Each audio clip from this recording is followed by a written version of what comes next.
سلام تعنا باللي خبركم تختاتلتي تلفزيون دمص عينة تግራይ ዕለታው ዜና ነው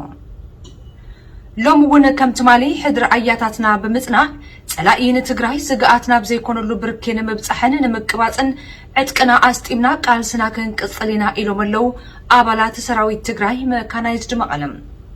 ትግራይ መሊአ حراك ሳበት ወጽ ዝኽፈል መስዋዕትነት ንምኽፋል ድልዋቲና ውን ኢሎመለው እዞም ወሃብቲ ርኢቶ ተጋደልቲ መሳርሕትና ወልደ ምህረት ገዛኢ አብ ክልል አምሐራ ደበ ባህር ተረኺቡ ምስቶም ተጋደልቲ ጻኒሒት ገይሩ ነይሩ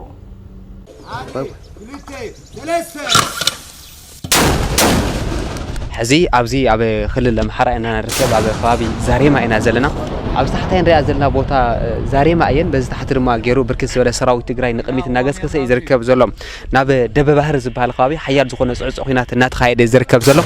أبز ما عدو ندبارق مسمر يزكايد زلهم عبي تخصاتي سمع يزلهم حزي كبير تخصي زنين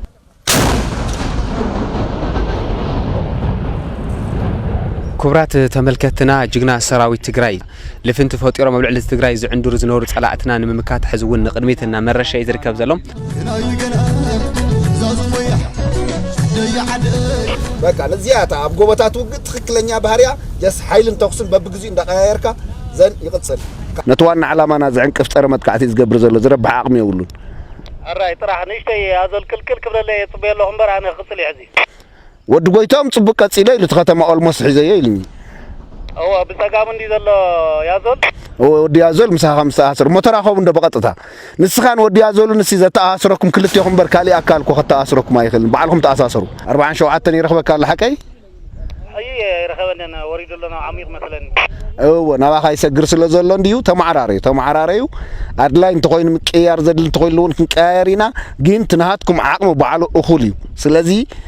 ክትከድዎ እንትትخلو ኩሉ ንመኻድ ዘኽእለኩም ቁማና ሓዙና ፍጠኑ ሲና ዘዝመፀ ናእሽተይ ፀረ መጥቃዕት ክንከላኸል ደው ይንበል ዘዝመፀ ፀረ መጥቃዕት ንመልስ አው ኹልና ተታሒዝና ግን ተዋና ዓላማና ንፈጽም ነተዋና ዓላማና ዝዕንቅፍ ፀረ መጥቃዕት ዝገብር ዘሎ ዝረብሕ ዓቅሚ ይውሉን አራይ ጥራሕ ንሽተይ አዘል ክልክል ክብለለ የጽበየለሁ እምበር አነ ክጽል ይሕዚ ዝቦታ እንተሪእናዮ መልክዓ ምድረ ቃምጣ ሓዋጥ ጎባጥ ወይ ድማ ሽንጥሮታትን ሩዋታትን ዝወዝሑ ዝኒህ ዓቀባታት ኣሎ ጅግና ሰራዊት ትግራይ ግን ነቲ ዝነበረ ሽንጥሮታትን ሩዋታትን كم نبري نقدميت نمرشه صلاته المحناق يقسكس الله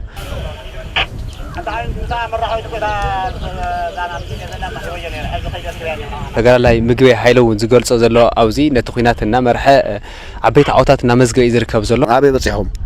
بقى انا افتا نوح زلكاي حاجتاتو تمثل هو افتا غرافتا تحتيانيو ومنساتا زبا نسا مليهم زي تقواصروا بقى هينا معرار لنا تيمانا نبر صحيبنا تنبوتانا تحزل لنا مو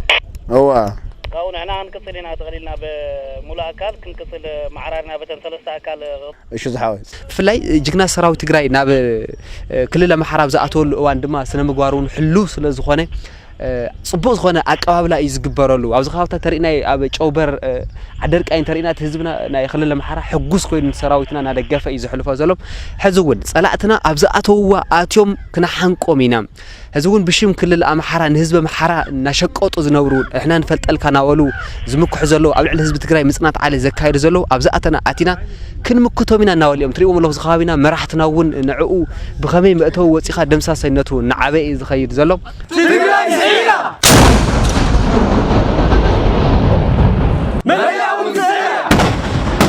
نتلفزيون دمص ويانا زتوارد صبصاب ولدمرت غزاي كاب زاريما ሰራዊት ትግራይ ዓበይት ዓወታት ዝሓፍዝ ዘሎ ሳላ ተኣምራዊ ጅግንነቱን በር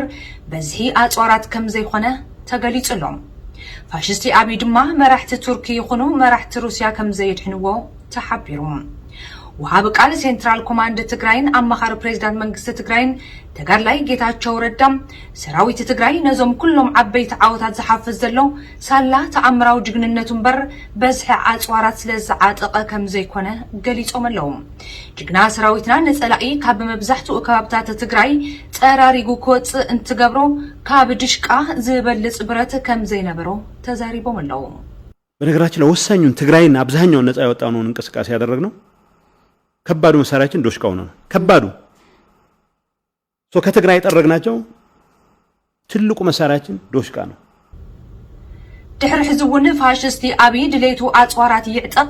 ካብ ስዕረቱ ከም ዘይድሕንን መራሒ ቱርክ ኾነ መራሒ ሩስያ ከድሕንዎ ከም ዘይክእሉን ተጋድላይ ጌታቸው ረዳ ሓቢሮም አብይን ኤርዶዋን አያድነው ሳዳም ሁሴን አያድነው ቭላድሚር ፑቲን አያድነው ማንም አያድነው ጆ ባይደን ነው ግፋቢል ካዳ ነው ሰላም ተቀበል ብሎ ከገፋው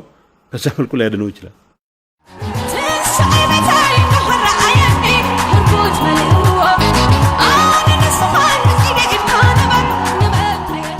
أبزونا ويتصنعين إلو هذين كمت أن علي دسنا بطعمي صحيح بريقنا خنول خيلنا حنتي أنكو هيوتهم نسخ خفلون برخا خيدم ما زم دكنا جانو تاريخ صريحكم الله سخلو كمت أن علي تحبسنا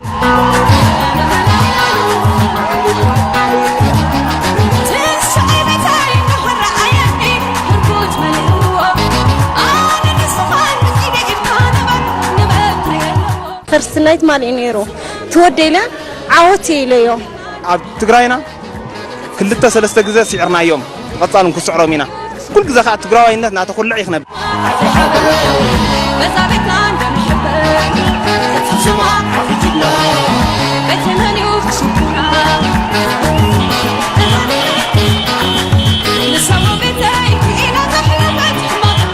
ناي قطر العجلات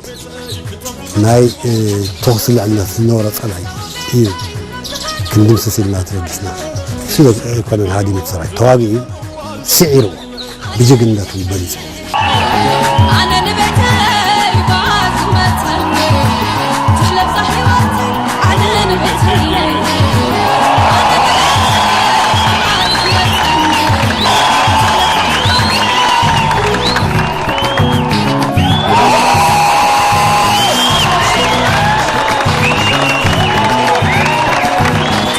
زوج شافنا هو كبر حيلا زي درسنا حرام زي نوصل سلسلة مش كله إيد لما هاون هم عدد زي فوق أمر هم تدرك إيد نكتوي تسوي بتيش حرام إيد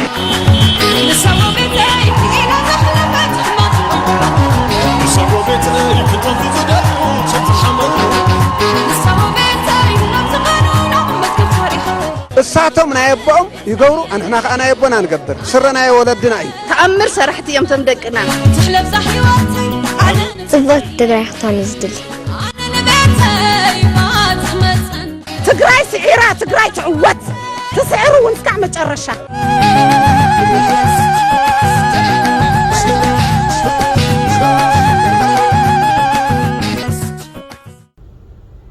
ናብ ካልኦት ዜናታትና ክንሰገር ፋሽስቲ አብይ አሕመድ ኣብ ልዕሊ ተወለድቲ ትግራይ ዝኾኑ ኣባላት ነበር ሰራዊት ምክልኻል ሃገር ከቢድ ቅጽዓት ከም ዝፍጽም ተሓኒሎም ወተሃደራዊ ቤት ፍርዲ ደቡብ እዝ ዛጊድ በዝሖም ዘይተፈለጡ ተወለድቲ ትግራይ ዝኾኑ ኣባላት ነበር ሰራዊት ምክልኻል ሃገር ንህዝባዊ ወያነ ሓርነት ትግራይ ትሕግዝ ኢኹም ብዝብል بجبن كحدر كم سخصص ومن اتوم تجارو جنا بزيك كامن النتوم كله زفت أم وجبن كم زيد لمجلس ومن أديس ستاندردز أبتي بلوم اتيب فاشستي أبي أحمد ست عائشة والتهدراوي بيت فردي قبل علي إزوم تجارو كبير قصعات كم زو السنة أنكي قلهم أبزحز أوان العلي عسر تشوعات تشحتو اللي تتجراي زخنو أبلات نبر سراويت مكلخال هاجر بفاشستي أبي تأثيرهم حيالو قفعتات النابتهم يركب بعلى أشندا أب السودان بدمكات يخبر كم زلوا تفليتهم قلعوا أشندا نتبعال أب كارتوم بب كفلة كتمو كم زبعلهم كم أول أب اندورمانن بحرن بوعي منفس أب جزاوتن ترجعتن الناتزوارا بأهل تجراي اندفالت أن نسراويتنا متناخر جنزب أن تأخبان يخبر علوام بخمسة أجباب نخبر أب مقنعي نتصبح عربي نحاسة عسران شوعتن قلتشحن عسران حدن عام تمرت فرنج دمام كلن كفلة كتماتات بحبر أب كتما بحري زي تفلاليو ناي تجراينا كرستات تفترو هابتاتن بهل نزر إكزيبيشن بزتسنى بعال كم زكايد زحبره مدلو كوميتي عشندام أب كارتوم زنبر تجراوين فتاو تجراين كله تخافلاي نكخونون عدي ملهم